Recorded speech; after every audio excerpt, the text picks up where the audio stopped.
live. We're just gonna... What did I say? Well, the button's not working. Just do it though. I don't know. I can't. I know, but just do it. Not working. Pushing the button. The intro's not working. I know, but just do it. Hey, what's up? Just It's the Two Fat Guys Pool List, and we're doing something a little different. Okay. I don't know. Make sure everything's working. Okay, everything's working. I just got. Man, I am. Anyway. We're live now. Yeah. When I started talking, we started live. Oh. Welcome to the first episode of our first review ever on Two Fat Guys Pool List of a live show. Yeah. And we are going to be reviewing Obi-Wan Kenobi episodes 1 and 2, or part 1 and 2. They're called episodes. They're called parts. Parts. Live now. Yep, Patty, we are live now. I'm here for it. Won't be watching the show for a while, but I'll listen to the reviews. Dope. Okay. So, yeah, this is our first ever review of a live show. We're going to try to start doing these more often when these new Marvel and Disney, or Marvel Star Wars shows come out. Maybe we'll expand to DC. I don't know. That's a hard one for me.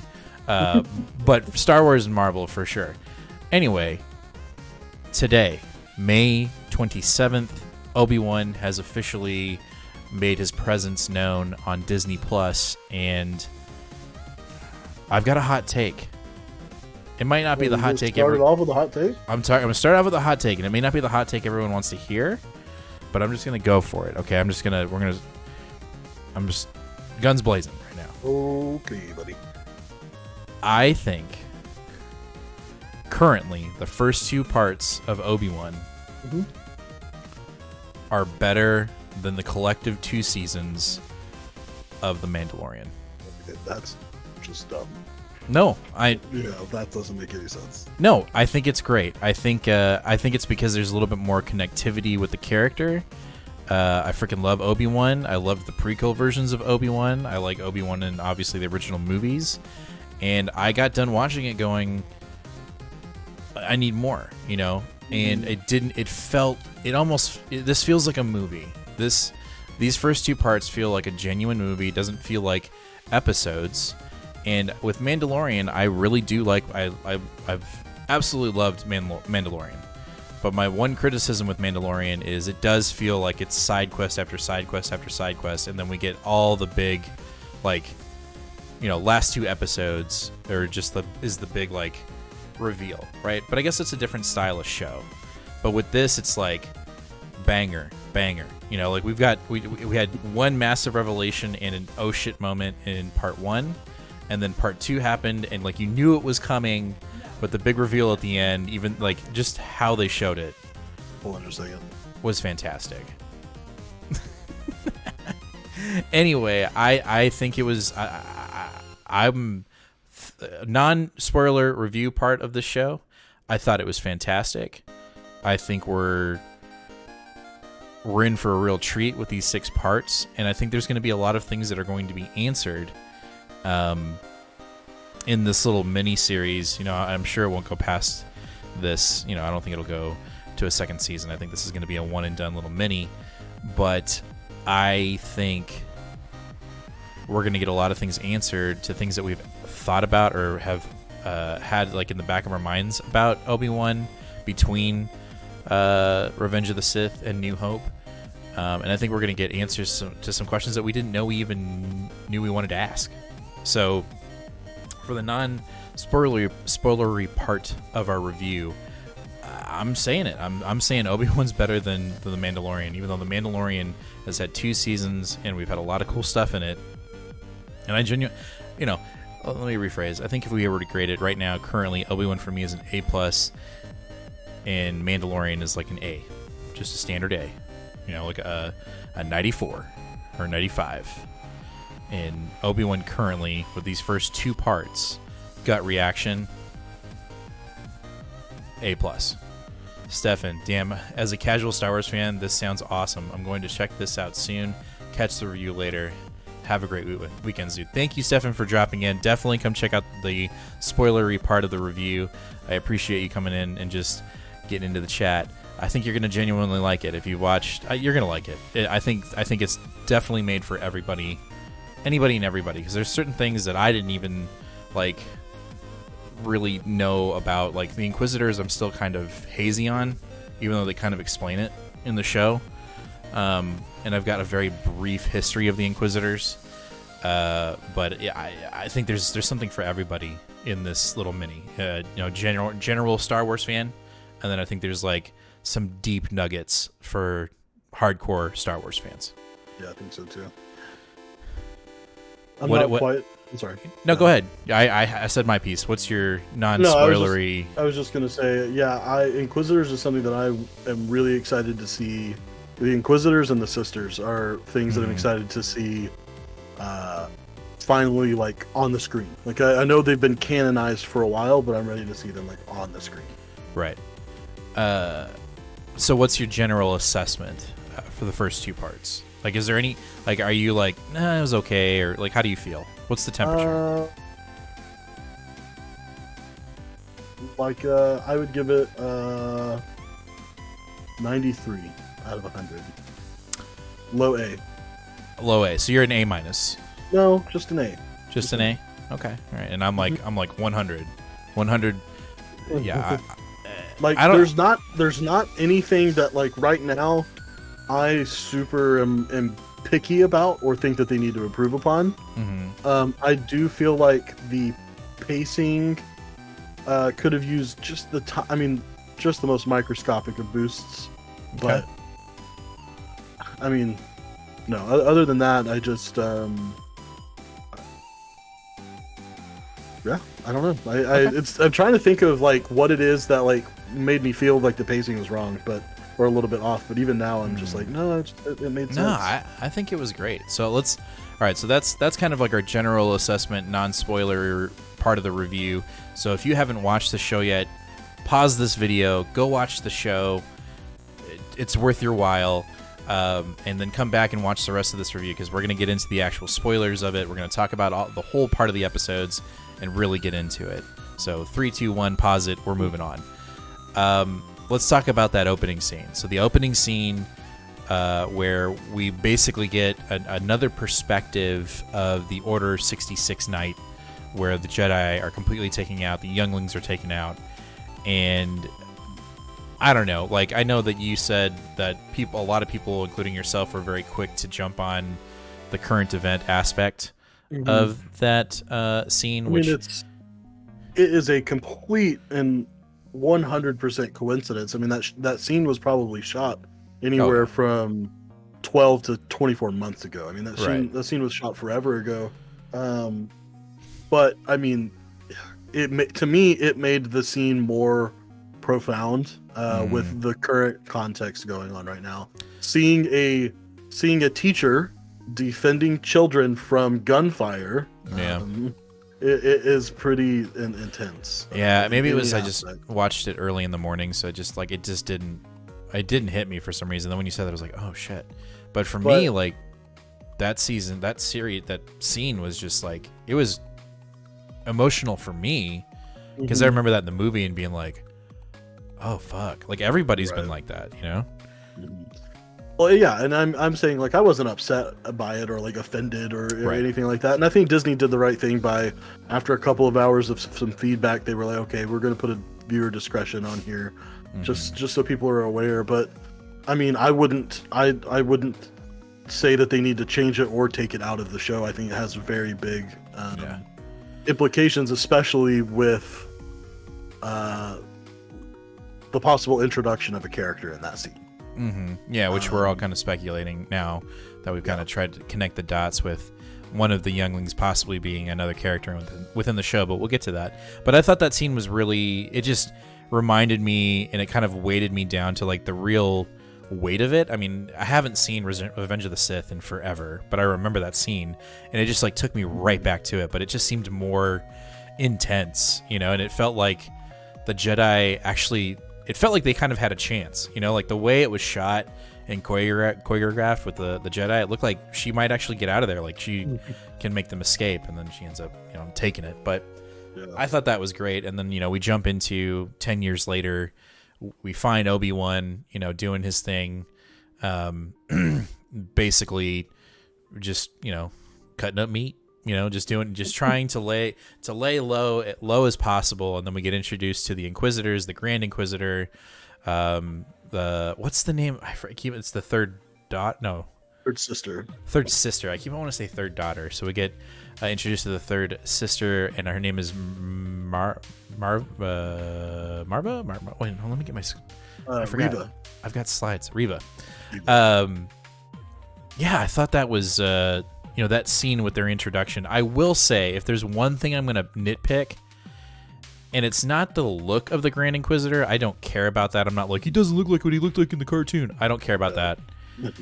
But I will say, watching it, and it just kind of stuck out like a sore thumb. When he's walking around, like his arms they look unnatural. Like he's like, I got too much shit on me. So it's like walking around that bar, and I'm like, the actor must feel very uncomfortable. But other than that, I actually really liked it. Patty says, my Disney Plus app just sent me its first notification ever, and it's about this show. Weird. It's listening. The algorithm is listening to you. Anyway, we are all controlled by AI. Anyway, we probably all are AI. That's right. We live in the Matrix. Anyway, the Grand Inquisitor, obviously throughout the entire first two parts, just gets in the way. Like, it's almost blatantly, it's painful. Like how, like she, third sister, like she gets an idea from Grand, but other than that, he's just kind of in the way. Like the entire time, every time he'd pop up, I'd be like, dude, just get out of the way. Like, she's right there. She's going to get Kenobi, but he just gets in the way. What I think the biggest thing I liked about part one was Kenobi's attention to detail and trying to really be that mystery uncle for Luke on Tatooine.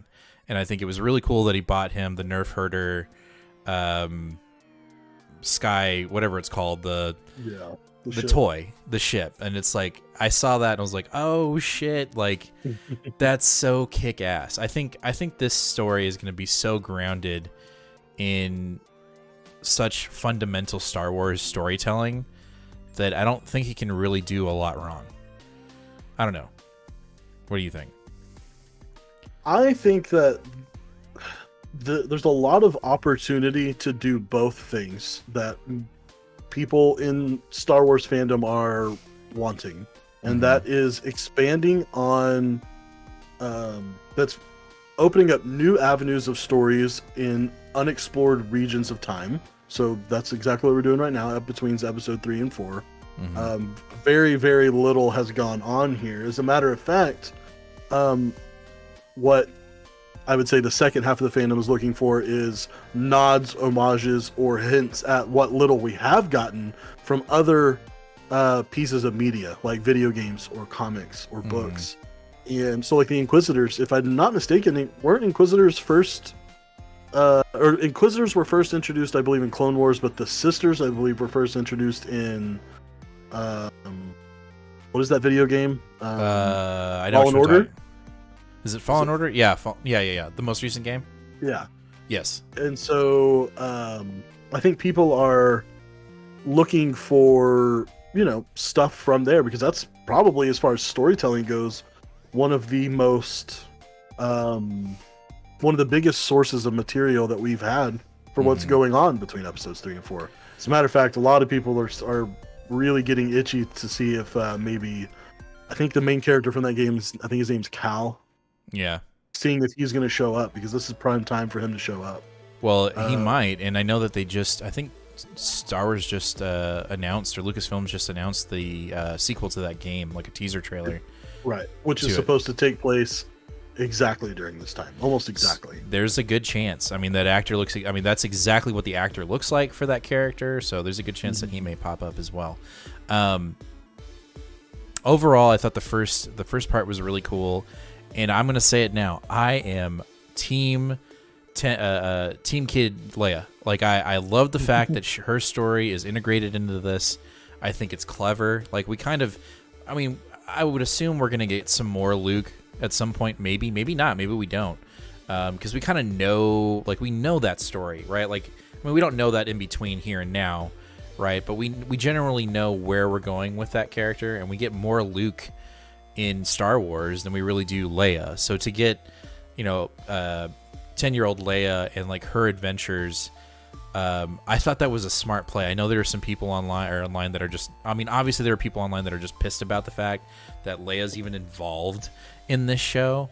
I think it's brilliant. I love that Kenobi actually gets to have some FaceTime with Leia. I mean, you have to build that relationship somehow with what, we get in episode 4, right? Where she's like calling out to Ben for help. Well, how does she know Ben? Right? Well, clearly they had some form of a relationship. I think that's something that I don't think a lot of people have thought about.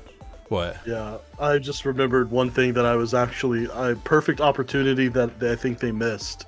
That really bummed me out was when they were calling him on the little communicator, her parents, and calling him for help. Yeah. Like, why did they not say, Obi-Wan Kenobi, you're our only hope. You're our only hope. Why did they not say that? Well, maybe maybe it's coming down later on down the pipeline. I feel like it was like for sure gonna happen. But that's the other thing is I think that Disney and Lucasfilm has had time to really plan out. I think that's why I'm enjoying this. Is it feels like this has been planned out. Like, where you're gonna go, but they've taken the time to really map out some key details that I think we're going to get throughout the entire story of Obi-Wan in the 6-part series. And I think that was one of them. I loved seeing Alderaan and seeing Leia's father and her, learning lessons from him and where she got her kind of more of her bullishness outside of her mother, outside of Padme. Like, she got some of that from her adoptive father too, which I thought was really cool. And then her getting fucking kidnapped by Flea from the Red Hot Chili Peppers, I think that's who that was. I was like, why does this motherfucker look so familiar? So to me? odd, but I fucking love it. No one's coming for you. It was like, oh shit. It's the same thing when what's his name? Kumal showed up. Yes, and we'll get to that. Like, oh my god. It's like, wait, what are we doing here? Like, great, I love them, but yeah, what are we doing here? So Patty says, I feel like if I rewatch Star Wars now, I'll enjoy it more than I did as a kid. It is certainly a neat concept, and this sounds pretty great. No, I think this show is re-engaging material for people our age and older and even younger, but then I think it's also exposing it to kids that, like for instance, it's so crazy. Last weekend, my son, who is going to be 4 in October, was like, I want to watch Star Wars. And we were sitting in the game room, and I'm like, so do I start at 4 or do I start at 1? If I start at 4, I think he's going to be out in like 15 minutes because it's just a different style of filmmaking. So we started at 1. And we're about to hit 3, but he started watching this with me, and he goes, oh, what? Like, he started losing his mind. He was like, oh my god, like, this stuff happens. I was like, dude, you don't even know. So I think the show in itself is going to make it more engaging for different generations for different reasons. Let's talk about third sister here. It's gonna take me a while to get her name. Reva. There's the minute I saw her and she was kind of acting as like the baddest Inquisitor of them all, even though she's kind of lower on the totem pole, I immediately thought she is one of the younglings in the opening scene. I think she is definitely one of the younglings. And then Obi-Wan says it later when he's telling Leia about the Inquisitors, how most of the Inquisitors are Jedi who have switched sides, who have fallen to the dark side, and are now hunting their own. I've always wondered who they were. Again, I don't know if that was explained maybe in Clone Wars or in the game, but I've always wondered, like, who are they? Like, how do we all of a sudden have all of these Sith Force users just out of nowhere? Now it makes sense. Now it makes sense. Perfect explanation. And even if it wasn't explained prior, I think that's a really cool, like, retcon, if you will, if that's the case. I think it's brilliant. I'll also say that this Obi-Wan series feels more like a movie, and it looks more like a movie than The Mandalorian. Like, The Mandalorian has got its scenes where they look just epic, but then there's kinds of, scenes where it's just like, okay, this feels like a TV show, right? And then there's other scenes where there doesn't. You can fight me, I don't care. I'm just saying I don't agree with that statement. Okay. That's fine, but I don't agree. But what I like here is that I think the reason why I'm liking it so much is that there's just an emotional connection with Obi-Wan, whereas like we're building a connection with Mando, and there's just, we know all the history that we need to know for Kenobi, and I think there were a lot of situations in this show, in this first two parts, where you just feel for Kenobi, right? You've got him in the first part having to turn his back on another Jedi. That Jedi ends up getting hanged, and you can just see it on his face, like, damn it, like, I can't break my cover. Like, I really cannot let myself go, or I'm going to end up like this guy, right? Mm-hmm. And then in part two, when they're being chased by the bounty hunters, and Leia, like, can't trust Obi-Wan. She's like, I don't know who the fuck you are, bro. Like, I'm out. Like, deuces. And she, when she falls and he has to use the Force to catch her. And you got to think, like, he hasn't connected with the Force nor used the Force in 10 years. Yeah, which is like, I think it's a way, I think that, if anything, that's one thing that maybe they could have done a little bit better of job of explaining how big of a deal that is. Right. Not only for there are some Jedi, so this is kind of going a little bit deeper into Star Warsdom, but there are direct references, especially in High Republic, of Force users being removed from the Force. That's what one of the big bads is in the end of the High Republic, is like, it literally makes you feel the complete disconnection. It literally cuts you off. You can't use your Force, you can't even feel it. Mm-hmm. And like, one woman literally goes into shock and dies because she can't handle what that's like. Right. And another person closes themselves off from the Force on purpose to not, be controlled. And the torment and the internal struggle that you go through, I don't know, if you've read some of those High Republic stories, I feel like you would understand that a little bit better as a Star Wars reader. But if you don't, you might not get it. And yeah, seeing him seeing him struggle to use it, and even struggle to decide to use it, was like, right. Okay, I thought he was going to use it before, like while she was still hanging on. I thought he was just going to levitate her back up. Right. And then when she dropped, I was like, well, now he has no choice. Yeah, like, she has to get saved. That scene I thought was really impactful. And then the one that I think that you initially had brought up before the show, which is when Obi-Wan finds out that Anakin is actually alive and that he is Darth Vader. Like, I mean, for me, I'm watching this and, like, again, I feel for the guy, right?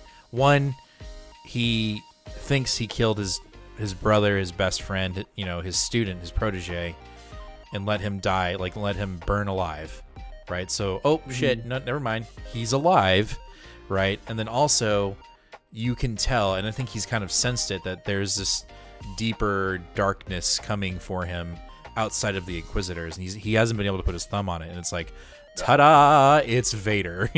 Like, and that's one thing that I kind of am curious if I don't even know how they will, but I'm curious if they'll touch on, because when it was first revealed, when he first found out, I was like, you didn't know? Mm-hmm. Okay, I guess. And then as the show ended, I kept thinking about it, and I was like, no, like, even Darth Sidious, or Sidious or Grievous? Sidious. When Which he one? Shows when the Senator Palpatine. Yeah, Sidious. When Palpatine finds him in the lava, he's like, oh shit, he's still alive. Like, yeah, okay, good. And so yeah, I guess it does make sense, and most people didn't have any idea who he was. I mean, there were Jedi still out there the whole time during the original trilogy, but right. For the most part, no one really should know who he is. And the thing that I'm curious about is, like, how much does Obi-Wan know about like what's going on with the Empire right now? Like, he's been on Tatooine for 10 years. They're on the fringes of society. You know, he might not have even heard of Darth Vader or stuff like that at all. I mean, you know, that one lady literally had the balls to be like, this is the fringe. You don't belong here. And then Reva was just like, Zonk. Yeah, that was my first bitch. Oh shit moment of part one. That was that one. When that happened, I was like, oh shit, she is not fucking around. And then episode 2 or part 2 had 2 oh shit moments. It was, again, spoilers. If you haven't watched the show and you don't want to be spoiled, you got to turn away now. This guy, he only makes it to part 2. Like, No. Reva fucking she Darth Mauls him, just zoomp right in the stomach, and he's dead. And so she takes out Grand Inquisitor. So that was oh shit number 1 moment for part 2. And then the other part, which we knew was coming, I just didn't know it was coming in this fashion, was when all is said and done, Obi-Wan and Leia are able to escape from Reva, and he's in the transporter, and she's like, "Yeah, right, bro?" And he's like, "Anakin." And then they cut to Vader in the fucking in the tub of water, just breathing, looking like he's going to destroy the entire world. I mean, you knew it was coming, but at the same time, like, I didn't think it was going to happen in part 2. And so this brings me to the broader thing. I know we've left out a lot of things. We can't recommend it enough. You need to watch this if you're a Star Wars fan and you really want to know what's going on between. I mean, there's plenty of stuff to watch and play and read between 3 and 4, but I think this is essential to really get some cool moments. This part of the review is going to be more of what do we think is going to come in the next 4 parts. The biggest one that I've had, and I've always had this question since I've watched Star Wars as a kid. So let's think about episode 4, right? They're on the Death Star, and Luke and Han are going to save Leia and Chewie. And while they're doing that, Obi-Wan is running around the Death Star, just doop-de-doop-de-doo. Like, he knows exactly. Anakin, where are you? Exactly. He knows exactly where to go. He knows what to turn off, what knob to turn left or right, and where everything is. How does he know that? Okay. He hasn't, I don't think he's gotten the plans yet. He didn't get the plans from the rebels that died to get the plans to blow up the Death Star. No. I feel like in this series, he's either A, going to stumble upon, or mission 2 is to find he stumbles upon some kind of plan for the Death Star. And in stumbling on those plans, that is where we're going to get Obi-Wan and Vader fighting for the first time as Obi-Wan and Vader. Because when they fight in episode 4, you know, it's easy to kind of say, okay, I'm stronger than the last time than we fought. Okay, we're talking about Revenge of the Sith. Well, what if there's a second fight before the final third fight that we're going to see in Obi-Wan? There's gotta be. I think there is. I think 100%. they're going to fight. It's going to be a good 15-minute zoop, zoop, zoop. And Obi-Wan, I think, will still have the upper hand. I think that Vader is still trying to work out the kinks, if you will, in his armor and robot bits. I don't even know. Maybe it could be that. I don't even know if it's going to be that. I just think that he's going to be too pissed. No, the opposite. He's going to be too messed up by his emotions for Obi-Wan, like his love for him. He's killing it.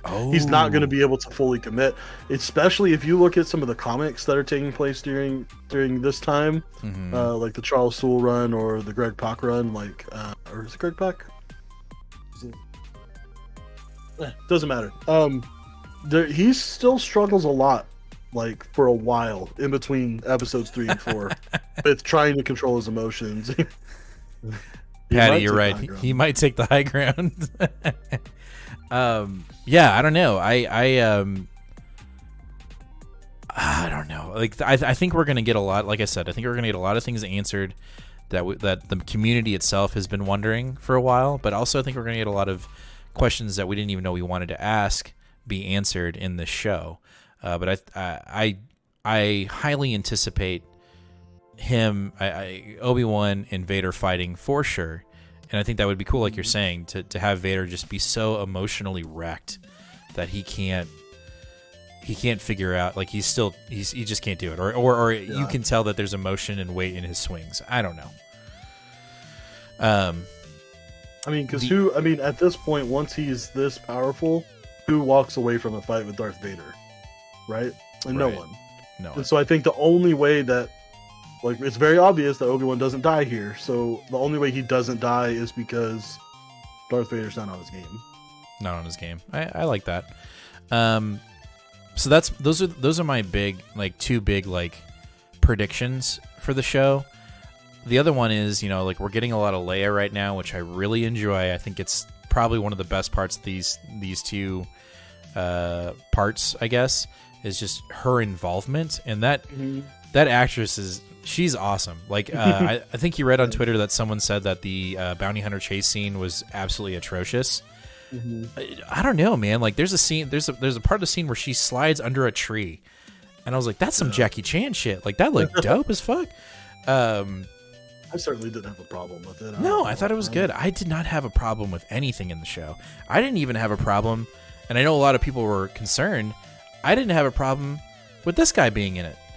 I saw a TikTok of someone saying before the show had ever come out, but there was a preview, and he was in the preview, doing an impression of him actually being a Jedi and cracking jokes. And so when he showed up, I was like, oh no, they're going that bit. But then you realize that he's a smuggler. He's not even a smuggler. He's a con man. But I thought it was great.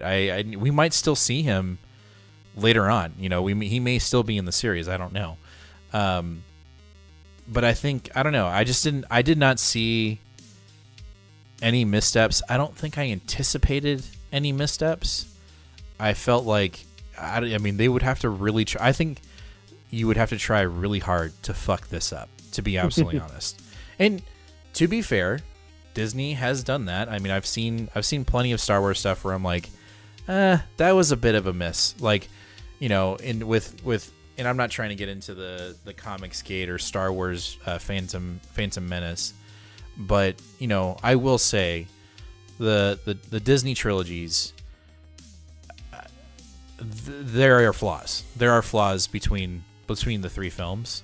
And I think the biggest one for me is the retcons and jump skips or whatever you want to call it, jump edits between The Last Jedi and Rise of Skywalker. There's just some things in there that are just ugh. But this to me is the super glue between Episode 3 and Episode 4. It's just, I don't know. I'm being absolutely honest. If I didn't like it, I'd tell you. You know what I mean? And I walked away from parts 1 and 2 going, oh man, this is gonna end, and we're gonna be like, but we want more, and there won't be any more to tell. Right. This does what I think a lot of Star Wars stuff that has come out in the past couple years has done, is maybe be like, man, I just want to go back in and read some more stuff, consume some more stuff. I still haven't seen Clone Wars all the way through the animated series, so I gotta go back and do that. I really want to play that game now, just put it on the easiest mode ever, just so I can see the story that unfolds in there. There's a lot out there. I like the connectivity there. I like the idea of that character from that game potentially showing up. I think that would be huge. The other thing I will say is I just felt like the visuals were just stunning. I think they took their time here, and I'll say that Kevin Feige has really done a good job of igniting. I'm not trying to bash. I'm really not trying. This is not my intent to bash the Disney 3 movies. I'm not saying that. I'm just saying Disney Plus, them taking a step back and focusing on television and miniseries, I think has done a world of good to just kind of refocus and remember what Star Wars is, and to kind of say, all right, let's scratch this itch where people want to feel nostalgic but still learn new things. And then after we get there, we can say, all right, here we go. Now, the thought I don't remember who said this. I was watching some other podcast, and someone said, like, write it down now. And it was right when Disney bought Star Wars. They were like, write it down now. Disney will remake 4, 5, and 6. Like, they're going to do it. And when they first said that, I was like, there's no fucking way. And then I watched this, right? And I'm not saying this to light a fire in the community. I'm not trying to piss anybody off. Mm-hmm. It's just a thought that came into my mind. I'm like, man, if this comes out, right? And then they do a couple more shows between 3 and 4, right? And the actors that they have playing Leia and Luke grow up. And they're like, well, it's been 8-9 years since we did Kenobi. Let's do it. We've got our actors. Could you not see that happening? It totally could. And you know what the thing is? Hayden Christensen would be Darth Vader's age. It would be by then too, like just have him there the whole time. And so would the guy that's playing Kenobi. Like he'd be right there. Yeah, who was that guy's name? What's that guy's name? Ian McGregor. Ewan McGregor. That guy. Well, he's currently the actor is currently 51. So if they waited 10 years, he'd be 61. The guy that played Kenobi in the original episode 4 was like 62. So I'm just saying, like, I'm not trying to get the fandom pissed, but I think it would be interesting. I literally went from wanting to punch you to hug you just in those 30 seconds. So yeah, no, that totally makes sense. I like that. I'm just saying, and I think it's. I'd watch it. You know, I'd watch it no matter what. Yeah, I mean, and that's like I'm about to go in a rant, and we probably shouldn't. I'll leave it for another day. But I don't know. Do you have anything else to jump on? Is there anything else you're looking forward to in parts 3 to 6?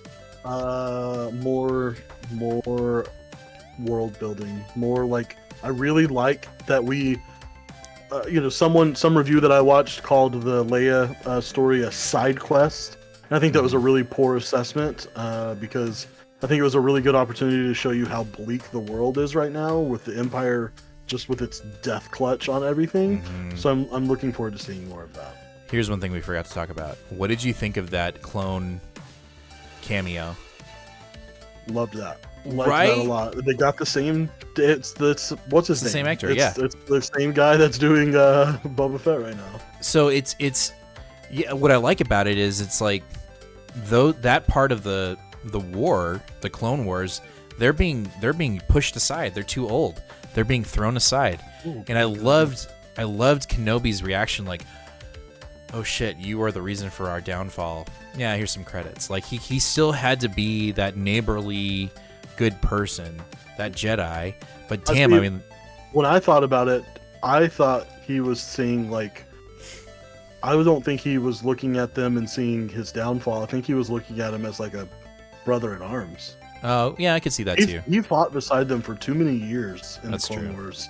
I think he saw him, more as a brother in arms than as the reason why they fell. Because you can see that it's clearly not the clones from the Clone Wars that are being used as the troopers. No, we already know that, but like they made it a point to show you that.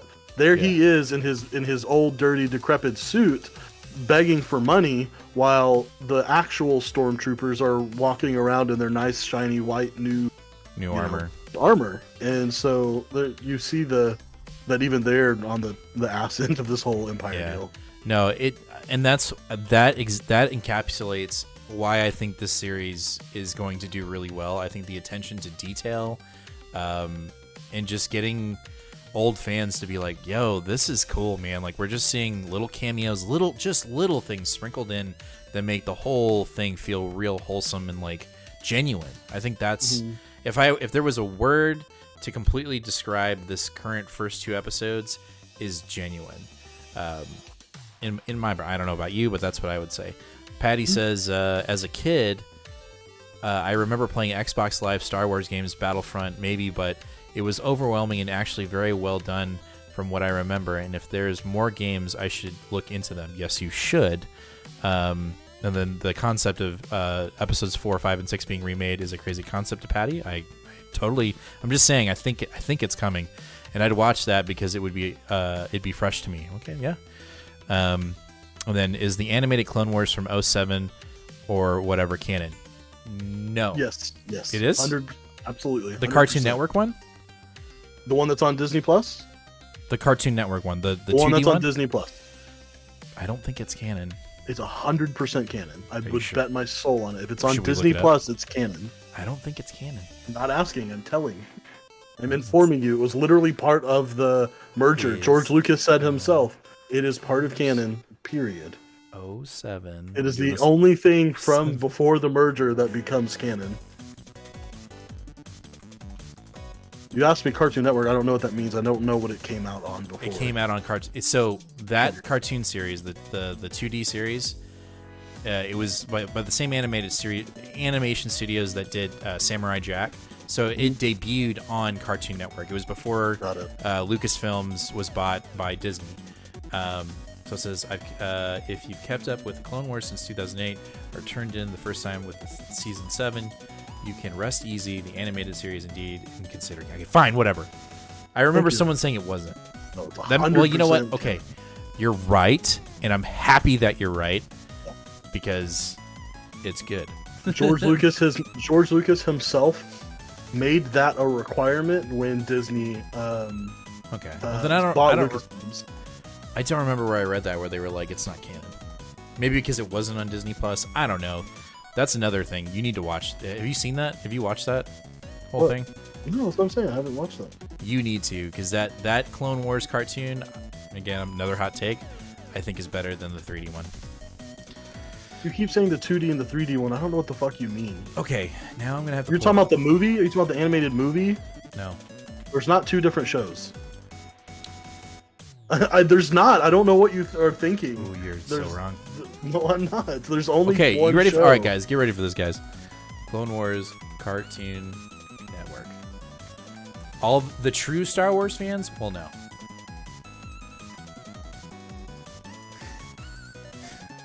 Break. Pause. Okay. Mhm. Oh, you can barely see it, but I'm gonna have to. Oh, my button's not working. Okay, hold on. All right, hold on. Is it this one? No, it's this one. No, this one. Cancel. We're doing it live, folks. Doing it live. You're gonna have to cut this out of the Nah. feed. Okay, you can't see that. Let me try to find a better picture.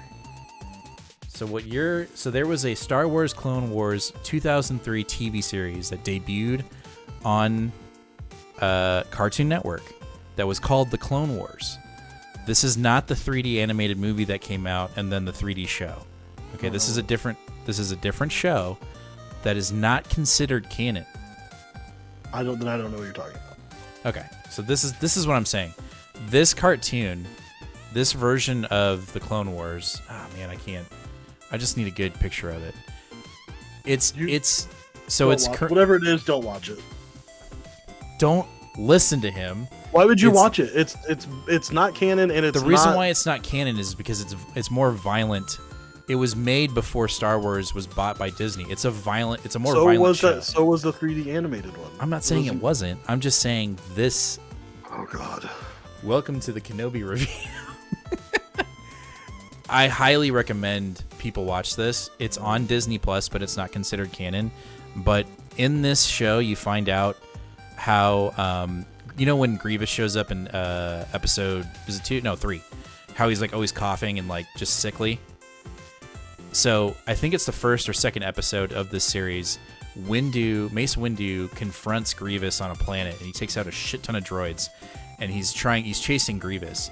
And before Grievous can escape, Windu like grabs him with the Force and crushes his rib cage, and that's why he's like always coughing. There's like answers like that connect the between 2 and 3. That's why. Except they don't, because they're not canon, so it doesn't matter. It was before Disney bought it. It wasn't though. None of it was canon before Disney bought it. It was Let us all know extended universe. If you're watching this live. Let us know if you're gonna watch this show. If you're intrigued, if you're watching this as a past review, let us know down in the comments What do you think? Are you about it, or are you like, nah, pass? I can't imagine anybody passing this. They're gonna watch it even if they hate it. But let us know down in the comments. What do you think? Are you excited for the show? Are you excited to get new perspectives and new secrets revealed with Obi-Wan Kenobi? Let us know. And then also let us know down in the comments, did you enjoy our review? Should we do another one of these? This is the first time we've ever done a review show for a review for an actual television show. Because if you didn't know, we're a comic book video podcast show. We do weekly reviews of our pull lists at our comic book store, and then we do new comic book day videos and breaking comic book video news. So this is we're kind of branching out. We're trying to gain more followers and more nerd views. culture. Yes, we're just trying to get all of it in there so we can expand the Two Fat Guys pull list umbrella. So let us know down in the comments how we did. Are you excited for more? And check out our other videos if you're not accustomed to Two Fat Guys pull list videos. If you're into comics or have you ever thought about getting into comics, check out our other videos, our new comic book day videos, our solicitation videos, and our live episodes. We talk about the books that we pull, and it's a silly goose time. So we'll catch you guys in the next one, which if it's for Kenobi, it'll be next week. I'm sure they'll move the episodes to Wednesday. Maybe they'll stay on Friday. I don't know. But we'll be here for them if you guys liked it. And then if you want some comic book goodness, hit that subscribe button, ring that bell, give us a like, and we will see you guys in the next one. Read more comics, fam. May the force be with you. And we'll catch you in the next one, guys. My outro button. Hey, it works. We'll see you guys later. I don't know what happened. My Stream Deck wasn't working. Anyway, Patty, thanks for showing up. Jaden, thank you for being here. And everyone else that is watching this as a past episode, we'll see you guys in the next one.